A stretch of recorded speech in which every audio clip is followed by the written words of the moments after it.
मुलगुड़ों के रुकन असेंबली कोमटिरेड्डी राजगोपाल रेड्डी, जिन्होंने चंद दिन कबल कांग्रेस पार्टी से इस्तीफे का ऐलान किया था, पीर को स्पीकर पोचाराम श्रीनिवास रेड्डी से मुलाकात की और उन्हें स्पीकर के फॉर्मेट में मकतूब इस्तीफा हवाला किया। अपने मकतूब में उन्होंने कहा कि 8 अगस्त से वो असेंबली की अपनी निशिस्त से इस्तीफा दे रहे हैं। बाद मीडिया से बात करते हुए उन्होंने कहा कि स्पीकर ने उनका इस्तीफा कबूल कर लिया है। जब मीडिया के नुमाइंदों ने उनसे पूछा कि आया उनका इस्तीफा कबूल कर लिया गया, तो उन्होंने मीडिया पर बरहमी का इजहार करते हुए कहा कि इस्तीफा कबूल कर लिया गया है। इस बात की तस्दीक स्पीकर ने उनसे की है।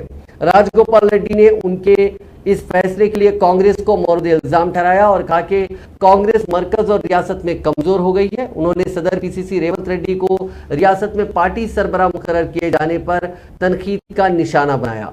अगर स्पीकर रेड्डी का इस्तीफा कबूल करते हैं तो रियासत में ज़मीनी इंतखाब का इम्कान होगा, क्योंकि रियासती इंतखाबात के लिए भी 1 साल का अरसा है। शेड्यूल के मुताबिक इंतखाबात 2023 के अवाखिर में मुनक्किद होंगे। किसी भी सीट के खाली होने के अंदरून 6 माह ज़मीनी इंतखाब ज़रूरी हो जाता है। राजगोपाल रेड्डी ने कहा कि मरकजी वज़ीर दाखिला अमित शाह ने जाफरानी जमात में शामिल होने की उन्हें दावत दी थी, जिसे उन्होंने कबूल कर लिया। इम्कान है कि वो अमित शाह की मौजूदगी में 21 अगस्त को बीजेपी में शामिल हो जाएंगे।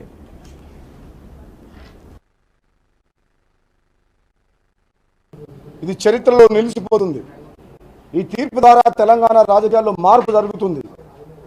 మునుగోడు ప్రజలు ఇచ్చే తీర్పు నిస్వార్థంగా నిర్భయంగా తెలంగాణ రాష్ట్ర భవిష్యత్తు కోసం ఒక చారిత్రాత్మకమైన తీర్పు ఇస్తారని చెప్పి నేను భావిస్తున్నా।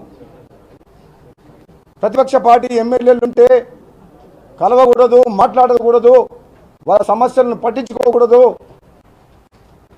ప్రజలు గెలిపించిన ప్రజాప్రతినిధులని అడుగడుగున అవమానించిన మాట వాస్తవం కాదా? గత 8.5 సంవత్సరాలుగా మరి అటువంటిప్పుడు అవమానాలు భరించుకుంటా అభివృద్ధి చేయలేక, ఆశలు పెట్టుకున్న ప్రజల్ని మోసం చేయలేక